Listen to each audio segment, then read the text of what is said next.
Olá, sejam bem-vindos a mais um episódio do PBU Podcast, o podcast da PBU dedicado ao setor da biotecnologia. Hoje falamos com João Pedro Ribeiro, CEO da empresa PicMed. O João é mestre em Engenharia Biomédica com especialização em Informática Médica pela Universidade do Minho. No último ano do mestrado, foi Captain Reliable Software Developer na competição So You Think You Can Pitch, tendo sua equipa chegar aos finalistas. Ainda durante o mestrado, foi promotor do projeto FACE, que tinha como objetivo desenvolver um sistema de segurança baseado no reconhecimento facial e tracking. Depois do mestrado, trabalhou cerca de ano e meio como engenheiro de software na empresa QBetter. Trabalhou ainda durante 7 anos, desde o mestrado até a fundação da PicMed, como digital pager e fotógrafo na GE Produções. Em 2015, cofundou a empresa PicMed com Jaime Campos e Sara Silva e tem desempenhado o cargo de CEO na empresa há quase 10 anos. João, muito obrigado por ter aceito o nosso convite. Muito obrigado, é um gosto estar aqui e contar um pouco da nossa história. Nada. Queria então começar pela a influência do seu percurso acadêmico e também do seu percurso profissional na criação de PicMed. Sei, antes de começarmos essa entrevista, numa pesquisa, que o João fez, que o seu mestrado foi basicamente a base da startup PicMed. Podia nos explicar como é que isso aconteceu, por favor? Sim, eu acho que todo o meu percurso académico e profissional até à data, mas particularmente o académico, foi importante naquilo que nós acabámos por ir fazendo ao longo do tempo na PicMed. Na altura, quando eu estava a fazer o meu mestrado, já tinha como ideia fazer alguma coisa que tivesse alguma aplicação prática. Portanto, não era de todo o meu objetivo estar a desenvolver um mestrado, estar a fazer um estudo que me iria demorar 6 meses, 12 meses, o tempo que fosse necessário, para depois apresentar o projeto e acabar por guardá-lo numa gaveta. Portanto, na altura já o objetivo já era desenvolver algo que tivesse alguma aplicação prática. Portanto, quando comecei a desenvolver a tese, e falei com bastantes ortopedistas daqui da região norte sobre o tema, percebi claramente que existia uma lacuna no mercado e que potencialmente a tecnologia que eu estava a desenvolver poderia ter uma aplicação prática. Portanto, poderíamos tornar um produto a partir daquela tecnologia ou criar um produto e depois lançá-lo para o mercado. Portanto, foi um bocadinho assim que nasceu a ideia de criar este tipo de tecnologias e depois criar uma empresa à volta desta tecnologia, criar um produto à volta desta tecnologia. Foi um bocadinho assim que nasceu a PicMed. Oh, boa, muito bom. E o João, na altura, pronto, estava a fazer o mestrado, tinha essa ideia. Como é que foi o processo, per se, de estar a criar uma empresa nessa altura? É caótico, como qualquer um de nós pode imaginar, não é? Porque são muito mais as dúvidas do que as certezas. Mas acaba por ser particularmente interessante e, portanto, o que nós pensámos na altura foi, ok, nós temos uma tecnologia aqui que pode ser potencialmente disruptiva. Como é que nós agora tornamos isto num produto? Porque aquilo, na altura, quando foi desenhado, ainda na altura da tese, era meramente uma prova de conceito, portanto, aquilo não podia ser usado por ninguém porque era super confuso. Um, portanto, a ideia foi perceber como é que nós conseguimos tornar um produto, ou criar um produto a partir daquilo, e depois começar a pensar, ok, quais são as necessidades que nós temos à data, o que é que nós precisamos de saber. E então daí começa a surgir a necessidade de ter mais reuniões com médicos, de conhecer mais pessoas, de fazer mais perguntas, e perceber até do ponto de vista regulatório aquilo que era necessário, se éramos um dispositivo médico, se não éramos um dispositivo médico, se era necessário certificar a empresa e ou o produto. Portanto, todas estas dúvidas começam a surgir. Eu acho que aquilo que é fundamental quando nós começamos, quando começamos qualquer coisa, mas particularmente quando começamos uma empresa, fazemos muitas perguntas. E eu acho que nós fizemos isso bem. Numa fase inicial da empresa, foi fazer muitas perguntas, conhecer muita gente e fazer muitas perguntas. Portanto, isso acabou por ir ajudando neste processo construtivo, tanto do produto como da empresa, ao longo do tempo. Agora, é um processo altamente caótico, porque temos imensas dúvidas, Pois, muitas incertezas. imagino. E vocês tiveram apoio no início quando decidiram fazer o projeto. Estou a falar no sentido de, sei lá, terem uma incubadora onde tiveram formação e depois puderam, bom, criar a vossa empresa a partir daí. Sim, nós quando começámos também tivemos a sorte de termos sido convidados pelo Startup Praga para ser uma das primeiras empresas. Primeiro para a incubação, o programa de incubação que eles tinham, e depois posteriormente para o primeiro programa de aceleração. Uhum. E isso permitiu termos acesso logo a uma vastíssima rede de mentores, muitos deles internacionais, em que tínhamos malta da Microsoft, em que tínhamos malta da indústria da área da saúde, e portanto aquilo foi investidores também. Portanto, foi particularmente importante porque rapidamente, estamos a falar que aquilo foi logo no início, quando criámos a PicMed, logo desde o início tivemos este contacto com o mercado exterior. E portanto foi particularmente interessante desse ponto de vista, porque nós acabamos quase por dar aqui um salto, porque começamos a ter contacto com investidores internacionais, com potenciais clientes internacionais, parceiros internacionais, e portanto nós rapidamente damos aquele salto de falar com a comunidade mais local para uma comunidade mais internacional. E acho que isso foi extremamente útil para o nosso crescimento e aprendizagem logo no início, porque ficámos logo expostos, logo desde o início. E isso foi muito vantajoso. Foi muito vantajoso para nós enquanto equipa e enquanto empresa. Mas isso é muito interessante, porque normalmente vemos as empresas primeiro a explorar o mercado interno antes de irem lá para fora. Isso normalmente é uma fase a posteriori. Como é que, mencionou há pouco, também tiveram contato com investidores. Como é que foi conseguir os primeiros financiamentos para lançar a empresa? Mesmo aí, acho que foi uma das estratégias que nós tivemos foi perceber desde o início que sabíamos de zero do que era um investimento, de como conseguir um investimento, quais as necessidades até de como é que fazemos um pitch, o que é um pitch, como é que nós apresentamos a empresa, o que é que os investidores querem ouvir, o que é que eles procuram saber. Portanto, novamente, uma série de perguntas, e aquilo que nós fizemos numa fase inicial foi entrar em contacto com alguns desses investidores, não numa lógica de conseguir o investimento, mas mais para testar, para perceber, ok, que perguntas é que eles vão fazer, que informação é que eles querem ver, o que é que eles querem saber, o que é que nós temos que apresentar. E, portanto, tivemos muitas reuniões de apresentação e muito Q&A, que era mais numa lógica de validação. Aí sim, para começar a preparar o deck com a informação que eles queriam ver, para ter as respostas preparadas para as perguntas que nós já sabíamos que eles iam fazer. E, portanto, nós numa fase inicial tivemos muitas dessas reuniões mais para testar, para quase meter ali o pé na água para perceber como é que era o ambiente, para depois aí sim, então, começar de uma forma mais ativa, mais proativa à procura de financiamento, mas já com as coisas muito mais estruturadas. Uau! Uma das coisas que me surpreendeu enquanto estava a estudar a vossa empresa era o fato de vocês não só crescerem rapidamente, como também terem tido financiamentos incríveis, como por exemplo, fizeram acho que foi uma ronda de 3 milhões. Depois tiveram também um financiamento da European Research Council um ano depois, acho que foi em 2021, se eu não estou em erro. Sim. E foi uma coisa incrível. E a minha pergunta foi: como é que eles conseguiram tanto financiamento e de alto nível em tão pouco tempo? E agora acho que já percebo mais ou menos. E agora, neste momento, pronto, já passaram, entretanto, desde o financiamento da European Research Council, que foi em 2021, já passaram 3 anos. Como é que a empresa tem se financiado atualmente? Quais são o vosso fonte de financiamento atual?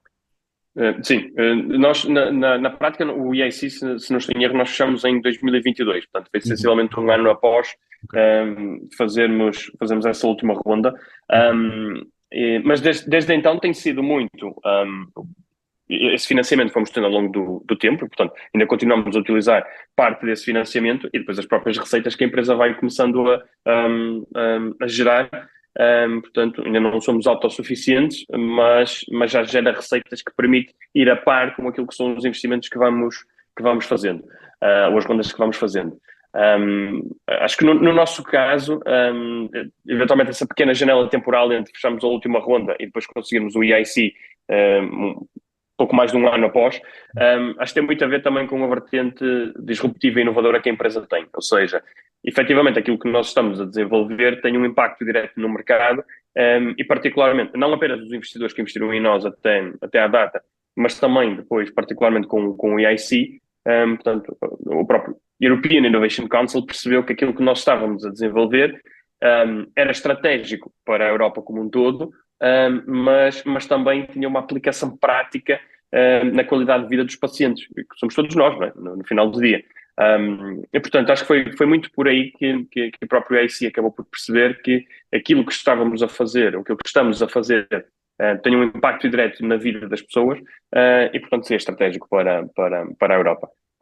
Agora, como de certeza que foste ver, é altamente competitivo. Portanto, é muito difícil conseguir o financiamento por parte do EIC, deixe meio então de brincadeira, de que acaba por ser quase a Liga dos Campeões das startups, por ser tão difícil conseguir. E, portanto, eu acho que aí toda a bagagem que nós já trazíamos desde a criação da empresa até fazermos, ou até conseguirmos o EIC, portanto, toda essa bagagem de percebermos muito bem que tipo de mensagem, como é que nós passamos essa mensagem, o que é relevante, para além de, obrigatoriamente, ter que ser algo inovador e disruptivo. Portanto, é disso que eles procuram. Mas depois é importante sabermos passar essa mensagem, ela tem que ser clara, as pessoas têm que perceber aquilo que nós estamos a desenvolver e a vender. E, portanto, acho que toda essa bagagem que nós trazíamos desde então foi fundamental para conseguirmos o IC. Boa, perfeito. O João mencionou que, pronto, a vossa empresa, a vossa empresa, o vosso projeto, tem uma importância estratégica para a Europa e isso foi reconhecido pelo European Innovation Council. Qual é a importância, claro, é conseguir esse financiamento no que aquilo que chamou, tipo, Champions League, acho que Na foi a Champions expressão, League, sim. Champions Sim. League. Para além de conseguir isto dar a visibilidade à vossa empresa, qual tem sido a importância desse financiamento da European Innovation Council no avanço dos vossos objetivos da PicMed? Tem sido fundamental, a vários níveis. Primeiro, que acho que é aquilo que é claro, é a visibilidade que isso traz à empresa. Não é? A partir do momento em que temos o selo do European Innovation Council, coloca logo a empresa num patamar diferente, não é? Porque passou ali quase por um crivo que é a nível europeu e, portanto, é logo ali um filtro para aquilo que a empresa está a fazer. Portanto, acho que desse ponto de vista é fácil perceber. E depois, naturalmente, o financiamento permitiu que nós acelerássemos muito dos desenvolvimentos que nós tínhamos em pipeline. E, portanto, rapidamente nós conseguimos desenvolver outro tipo de produtos que tínhamos em pipeline que estavam desenhadas no roadmap da empresa para irmos fazendo à medida das possibilidades e também das necessidades que sentíamos no mercado.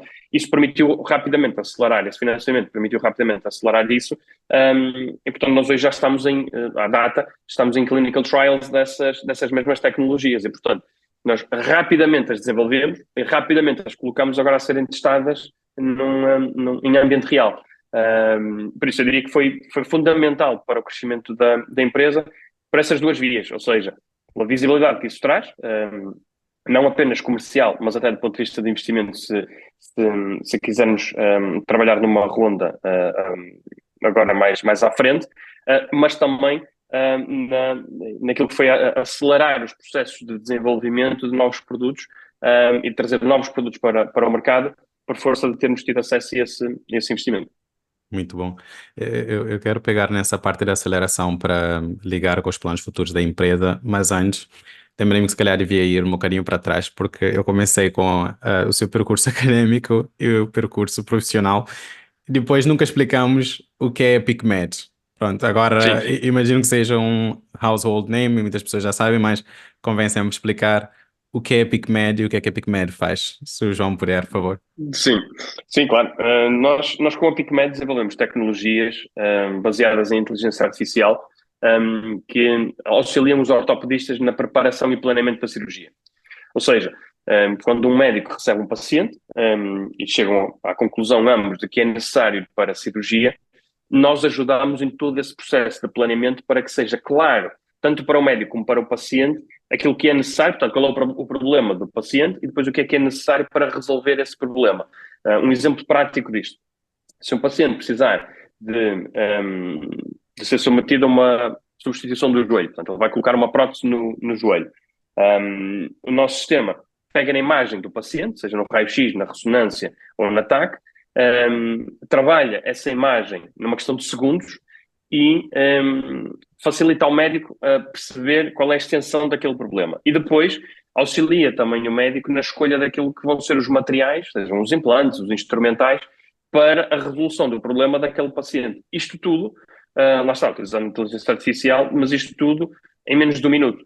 Portanto, rapidamente os processos que demoraria 10, 15, 20 minutos, meia hora, dependendo da experiência do médico, são feitos em menos de um minuto, porque o sistema automatiza muitos desses processos e fornece informação ao médico para que o médico se foque no paciente, se foque na resolução do problema e não em todos esses passos, todos esses processos que eram necessários para chegar a essa solução. E, portanto, isso é isto. Nós desenvolvemos estas tecnologias que são 100% de software, nós não trabalhamos com hardware, portanto, é 100% de software, mas que auxilia o ortopedista no entendimento daquilo que é o problema do paciente e na resolução desse mesmo problema. Uau, muito bom. Quando mencionou que vocês não trabalham com hardware, trabalham com software, isso quer dizer que o vosso produto pode ser acessado em qualquer terminal eletrónico, desde que tenha capacidade para fazer, sei lá, processamento dos dados que serão Sim. submetidos. Okay. Sim, a vantagem até do nosso sistema é que ele, como corre no browser, nós não estamos dependentes da máquina que o médico está a utilizar. Portanto, desde que ele consiga aceder a um browser, consegue utilizar as nossas soluções. Uau, isso é super, isso é super conveniente. Já agora, a base de dados que os médicos acessam é uma base de dados local ou é uma base de dados da PicMed que faz essa, por exemplo, quando o médico submete uma determinada informação, depois tem que fazer o matching para dar uma resposta no fim. Isso acontece localmente ou é uma coisa que vem para as bases da PicMed e depois é retornado em assim, um minuto? Sim, aquilo vem à nossa cloud, e a nossa cloud em que aglomera tudo o que são os dados, naturalmente anonimizados, mas tudo o que são os dados das diferentes cirurgias que vamos tendo, dos diferentes médicos à volta de todo o globo. O sistema, como está em constante aprendizagem, permite que o médico tenha sempre a última versão daquilo que é o resultado prático da cirurgia que ele está a planear, ou seja, basicamente, pegando novamente no mesmo exemplo da prótese do joelho, quando um médico fizer o planeamento de uma prótese do joelho para aquele paciente, ele sabe que toda a informação que o sistema lhe está a fornecer é não apenas baseada naquele paciente, mas também em pacientes similares, em cirurgias similares que aconteceram à volta do globo, e que na prática afunilaram naquela decisão ou naquela proposta de decisão. E, portanto, o médico sabe que, para além de ter ali um auxiliar em automatizar este processo, tem também um auxiliar em que o sistema já viu milhares de cirurgias, se calhar milhares de cirurgias similares àquela, e, portanto, a informação que ele vai ter vai ser muito tailored para aquilo que é aquele paciente que ele está a ver. Muito bom, muito bom. Queria então voltar agora, ir para a frente, para a parte da aceleração e, como tinha dito, queria ligar isso com os planos futuros da empresa. Agora já percebi mais ou menos porque é que a empresa expandiu nesse período de tempo tão curto, desde 2015 até agora, uma parte do financiamento, mas também imagino que hoje haja uma outra parte que tem a ver mais com o management. Se puder elaborar como é que a empresa expandiu assim tão rapidamente nesse Sim. tempo. Eu acho que depois é também uma resposta àquilo que são as necessidades. Lá está, como numa fase inicial nós tivemos o contacto com o mercado internacional, sabemos claramente que é aí que deveríamos estar. E esse mercado internacional, no nosso caso em particular, acaba por ser muito o mercado europeu e o mercado norte-americano. Portanto, foi por isso que desde cedo nós quisemos internacionalizar a empresa, criando depois também uma equipa local no mercado alemão, que acaba por interessar ali os nossos principais mercados dentro da Europa, que é a Alemanha, a Suíça e a Áustria, portanto, o mercado da DACH. E, portanto, temos uma equipa local, uma equipa de vendas, que acaba por interessar esse mercado. Mas depois, como em muitos outros mercados, no mercado da área da saúde, e particularmente no nosso, dentro da ortopedia, o grande mercado onde estão os grandes players, onde estão os potenciais parceiros e grandes clientes, estão no mercado americano. E por isso, para nós, sempre foi um objetivo ter uma subsidiária, ter aqui quase um foot in the floor no mercado norte-americano. Foi isso que fizemos no ano passado, em que abrimos uma empresa e abrimos um escritório nos Estados Unidos, precisamente porque acaba por ser altamente central àquilo que é o nosso mercado. E por isso, para nós, esta expansão acaba por acontecer com naturalidade, porque foi sendo planeada desde cedo. Desde cedo nós percebemos que tínhamos que ir para mercados internacionais, porque manifestamente o mercado nacional é pequeno. E, portanto, para nós aconteceu com bastante naturalidade. Não foi algo que fôssemos planeando ao longo do tempo de forma exaustiva para perceber os prós e os contras. Naturalmente, como qualquer decisão, existem prós e contras, mas no nosso caso, internacionalizar era um must. Portanto, tínhamos a trabalhar para tornar os contras o mais pequenos possíveis. Muito bem.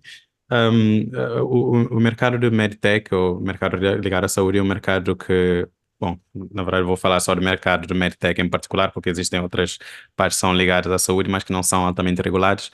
Esta parte é altamente regulada.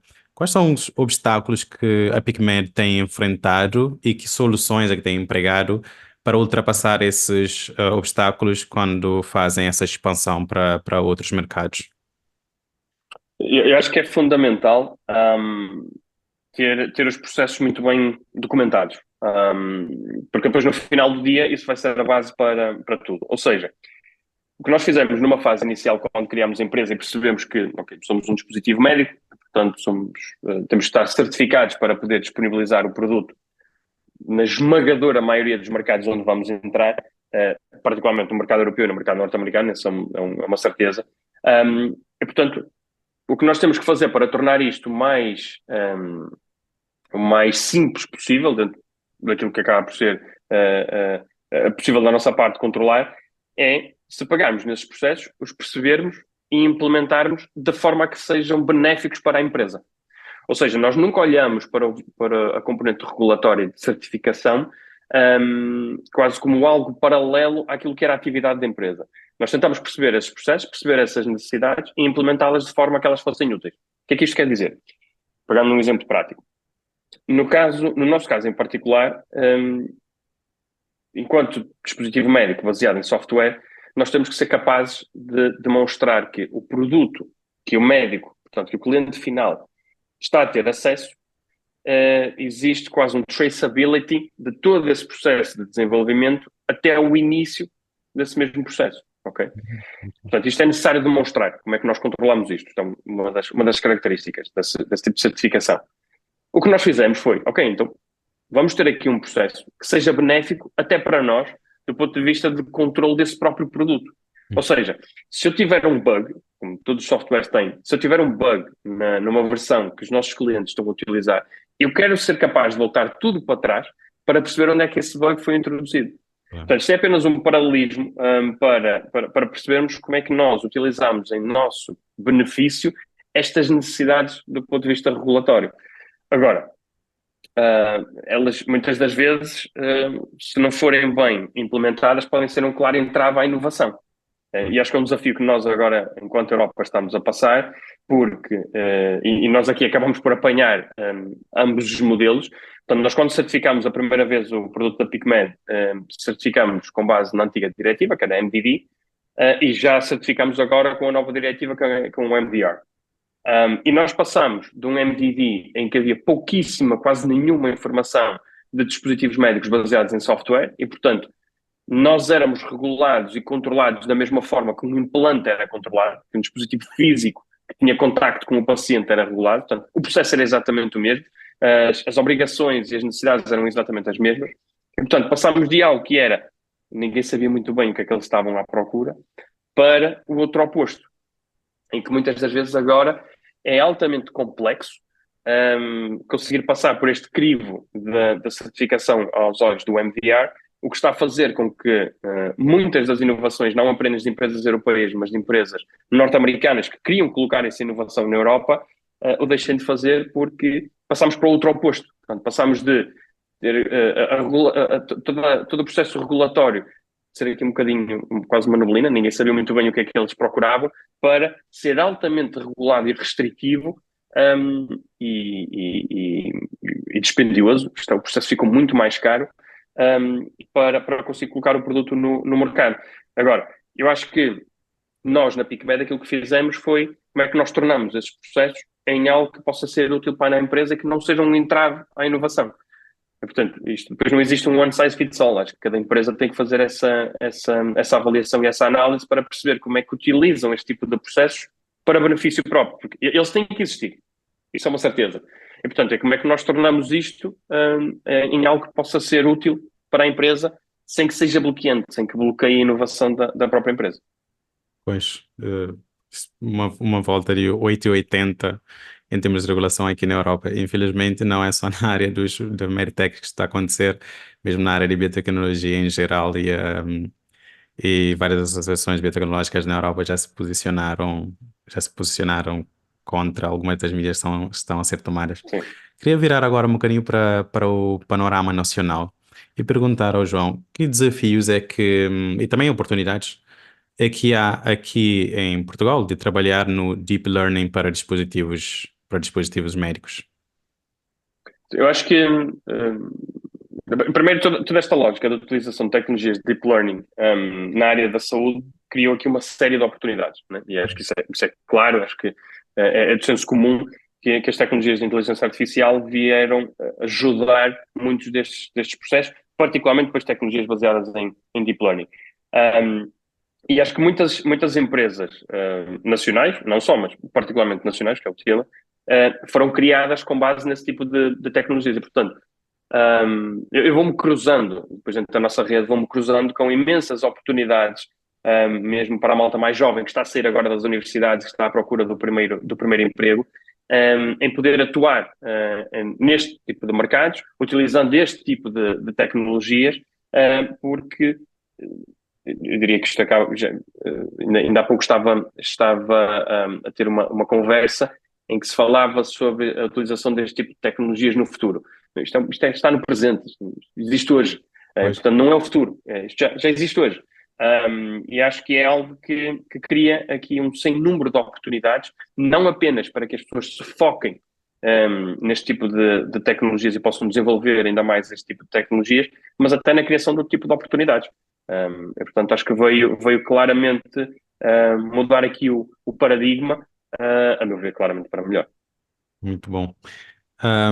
Agora, saindo um bocadinho da parte técnica, queria ir numa parte mais de operação. Uma das coisas que aprendi durante a pesquisa para esta entrevista é que na vossa empresa vocês têm um regime de trabalho que é híbrido. Pessoas podem trabalhar de casa, podem trabalhar, ou melhor, podem trabalhar remotamente, podem estar na praia a programar, ou podem ir para o escritório. E a minha pergunta, pronto, isto tem a ver com a cultura da vossa empresa. Como é que isto tem, ou melhor, como é que isso tem impactado a vossa empresa e por que é que vocês adotaram essa cultura? Ou melhor, por que é que adotaram essa cultura e como é que tem sido o impacto na vossa empresa? Sim. Nós desde cedo, mesmo desde o início, nós tínhamos muito esta cultura de ser mais orientado ao resultado. Portanto, definimos o objetivo e sermos orientados ao resultado. E não propriamente orientado a ter alguém que está por um determinado período horário dentro do escritório a fazer aquelas tarefas. O que interessa é o resultado prático daquilo, é a conclusão daquilo. Portanto, acho que nós desde o início sempre tivemos essa mentalidade. Naturalmente, após a pandemia, isto, a meu ver, melhorou desse ponto de vista, porque acabou por obrigar muitas das empresas a ter este regime mais ou 100% remote, ou híbrido, como nós temos. Eu sou mais favorável ao regime híbrido. Isto porquê? Porque, por um lado, permite que as tarefas sejam feitas, ou sejam realizadas em qualquer ambiente. Portanto, a pessoa pode estar a trabalhar a partir de casa, a trabalhar a partir da praia, como o Fredson estava a dizer, ou a trabalhar a partir do escritório, desde que os objetivos sejam cumpridos. E da forma como nós temos todos estes processos de desenvolvimento de qualquer tarefa, todas elas são orientadas muito nesta lógica da Agile, utilizando a metodologia de sprints e afins. Nós conseguimos definir os objetivos e depois conseguimos avaliar os resultados. E, portanto, como é que isso é feito durante este período temporal acaba por ser mais ou menos indiferente. E onde é que isto é feito acaba por ser mais ou menos indiferente, desde que os objetivos sejam cumpridos. E eu acho que depois existe muitos quase dogmas errados relativamente ao remote ou ao trabalho híbrido, que é, mas como é que nós sabemos se as pessoas estão ou não a trabalhar? Eu acho que isso então leva a outra pergunta que é mais crítica, que é, então isso quer dizer que nós não confiamos naquela pessoa. E, portanto, o problema não é se ela está ou não a trabalhar quando está em casa, é se confiamos ou não naquela pessoa. E, portanto, se nós partimos numa base de confiança, de que nós confiamos naquela pessoa que temos na equipa e confiamos que ela vai fazer o melhor para atingir aqueles objetivos, é mais ou menos indiferente onde é que ela faz isso. Depois, há naturalmente aqui alguns quase side effects que temos que ir controlando, que é há reuniões que são estratégicas e essas são necessárias, estamos todos na mesma sala para fazer brainstorming, acaba por ser muito mais simples, e por isso é que é aqui um regime híbrido, lá está. Há reuniões em que temos que ter no escritório, que são pontuais e que elas têm que existir presencialmente, mas depois tudo o resto acaba por ser muito a própria equipa que acaba por gerir. E depois isto acaba por criar aqui ambientes particularmente interessantes, que é, vemos as equipas individualmente, dentro da equipa da EpicMed, as equipas individualmente organizarem, seja reuniões dentro do escritório, sejam eventos à parte daquilo que é a empresa, para a conclusão dessas mesmas tarefas, em que marcam almoços para discutir um tema em particular que é mais premente para aquela equipa durante aquela sprint, e portanto acabam por ser quase autossuficientes, sendo que os objetivos têm que ser claros. E os objetivos sendo claros e a timeline para atingir aqueles objetivos, se for ela também clara, depois as equipas e os elementos dessas equipas são autossuficientes naquilo que são o desenvolvimento dessas tarefas. Portanto, eu vejo com muito bons olhos as empresas adotarem regimes híbridos, regimes 100% remote. Depois novamente, como tudo na vida, não existe um one size fits all.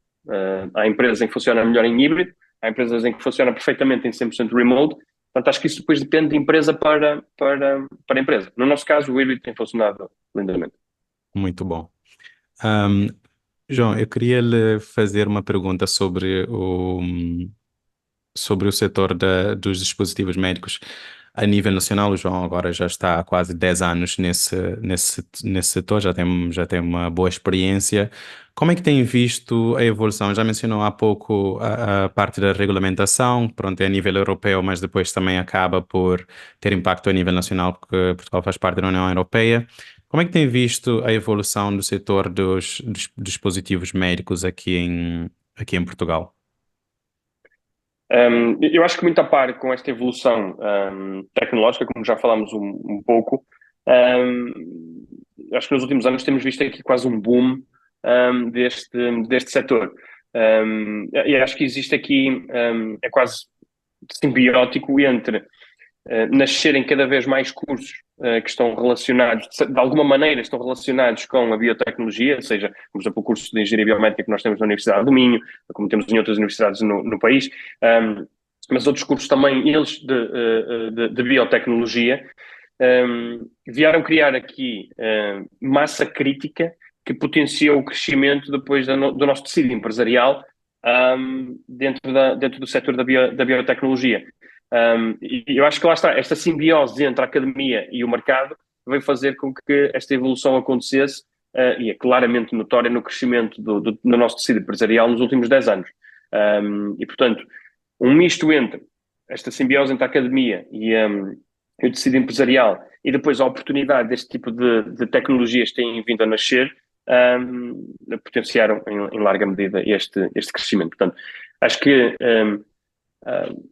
tendo eventualmente mais investimento nacional para a investigação na área, acoplado aqui também a este investimento a nível europeu, como o EIC ou outro tipo de programas financiados pela União Europeia, mas se tivermos mais financiamento em Portugal para a investigação, a massa crítica ela existe.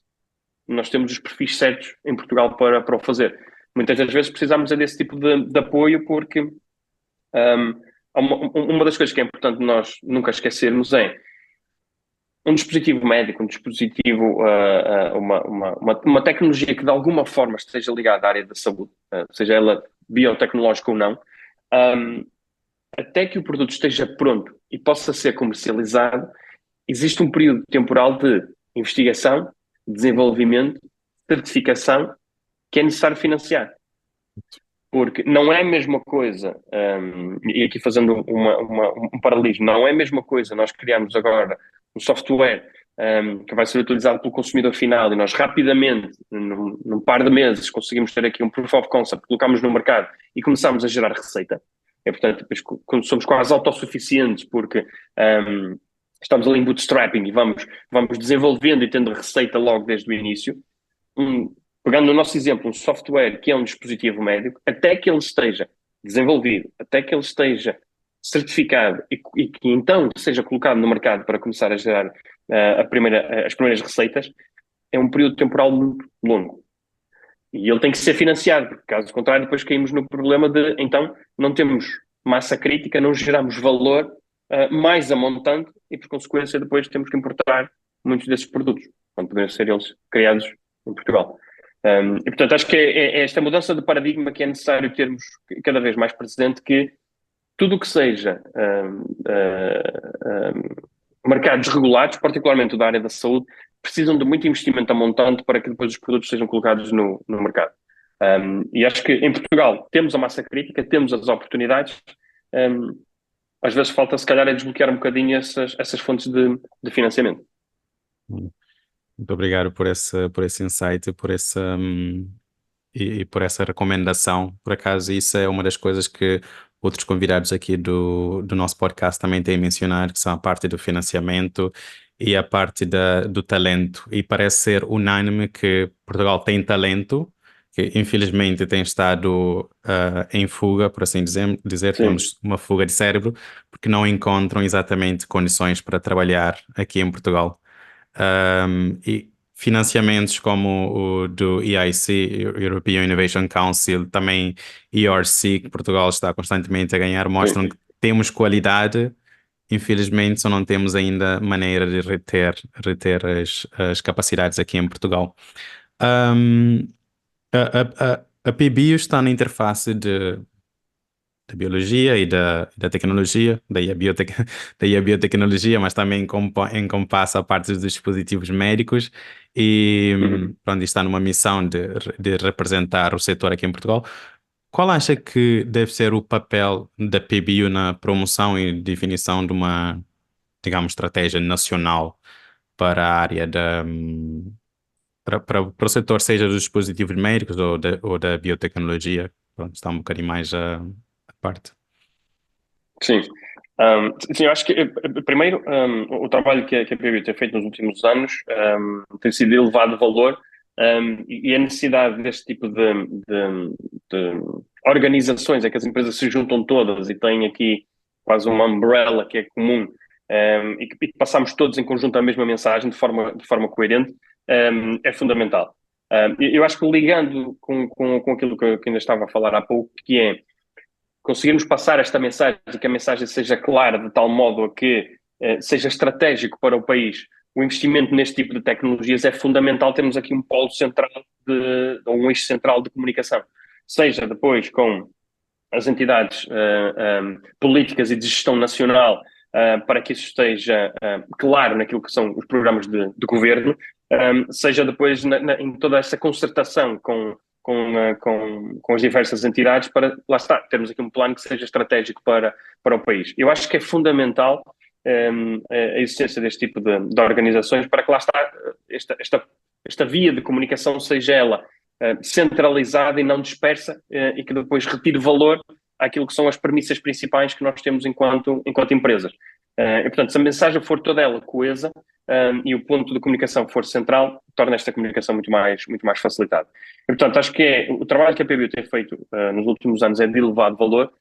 Acho naturalmente que temos que eventualmente ser mais contundentes, forçar ainda mais a discussão na comunidade nacional para que seja claro e estratégico para o país o investimento neste tipo de tecnologias. Um exemplo claro disto, e o que aconteceu, infelizmente aconteceu num passado recente com a última pandemia da Covid-19. Nós acabamos por importar muito daquilo que era, fossem as vacinas, fossem o material necessário, porque não tínhamos desenvolvimento próprio. Mas o talento existe. As tecnologias elas já existiam. E nós temos empresas, ainda dentro da PBio, que poderiam fornecer esse tipo de soluções. Só que lá está, não existindo este investimento a nível nacional e que seja estratégico para o país, obriga-nos depois a ter que importar muito dessas tecnologias, desse material. Naturalmente fica muito mais caro e ficamos dependentes sempre de terceiros. Quando nós temos o talento cá, nós temos a mais-valia cá. Portanto, eu acho que é fundamental existirem mais organizações como a PBio e que depois sejamos mais contundentes e como, usando quase aqui a gíria futebolística, e que chutemos à baliza no final do dia. E que se conclua algo e se defina um plano que seja estratégico para o país, tendo sempre por base de que, lá está, como estávamos a discutir, a massa crítica ela existe, as oportunidades elas existem, o financiamento também existe. Muitas das vezes ele pode estar a ser mal canalizado. E, portanto, acho que era importante e é uma mensagem também para as diversas organizações dentro deste setor, mas naturalmente, particularmente para a PBio, de que temos de ser mais contundentes naquilo que é a resposta. Muito obrigado por essa mensagem, também pelo apreço pela PBio. João, estamos a chegar ao fim, mas tenho só duas últimas perguntas. E a primeira pergunta é: que projetos interessantes, ou melhor, pode escolher um ou mais que um projeto interessante que tenha trabalhado, não tem necessariamente que ser dentro da PicMed, pode ser algo social que tenha feito e que tenha sido algo como se diz, tem no peito. Sim. Ao longo dos últimos anos fui trabalhando com alguns projetos mais de cariz social, porque acho que é fundamental nós devolvermos sempre possível à comunidade, não é? Se pensarmos disto como numa lógica de comunidade, todos somos necessários, todos somos nodos importantes nesta rede. Há dois projetos que tenho trabalhado, se calhar mais recentemente, que são particularmente interessantes. É relacionado com uma empresa aqui da minha cidade, de Braga, que é a Zouri, em que não tem nada a ver com a área da saúde, o que acaba por ser particularmente interessante, em que basicamente a empresa desenvolve ou cria sapatilhas e sandálias em que todo o material utilizado é sustentável. Particularmente as solas, o projeto começou até pelas solas, em que as solas são feitas utilizando plástico que é recolhido nos oceanos. E até recentemente a PicMed foi parte de uma iniciativa em que fomos recolher lixo nas praias, precisamente para pegarem todo esse plástico, depois ele naturalmente trabalhado, e que depois dá origem a essas solas.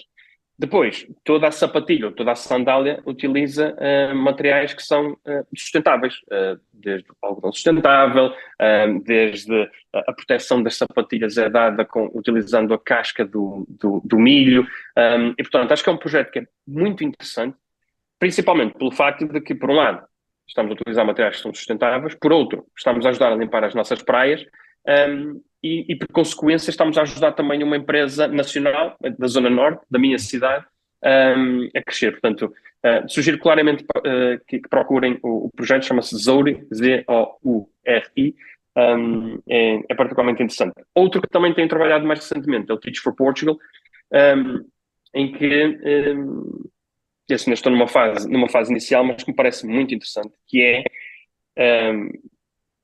pegar naquilo que é a nossa comunidade de empreendedores, e não só, mas particularmente na comunidade de empreendedores, e ajudarem crianças mais credenciadas a desenvolverem as suas competências mais académicas. E, portanto, ajudar a estudar uma matéria em particular da disciplina de matemática ou da disciplina de português. E desta forma conseguirmos ajudar a que todas as crianças a nível nacional tenham elas as mesmas oportunidades. Porque muitas das vezes existe aqui quase uma ligação injusta que é nem todos nós temos as mesmas oportunidades e depois, independentemente das nossas competências, não tendo as mesmas oportunidades, não as potenciamos da mesma forma, não é? E portanto acho que este projeto vem, de certa forma, ajudar a colmatar essa lacuna que é garantirmos que estas crianças pelo menos tenham as mesmas oportunidades. Depois o futuro dirá, e depois a capacidade de cada uma em potenciar o seu próprio futuro o dirá, mas pelo menos tem as mesmas oportunidades, depois depende de cada um potenciá-las.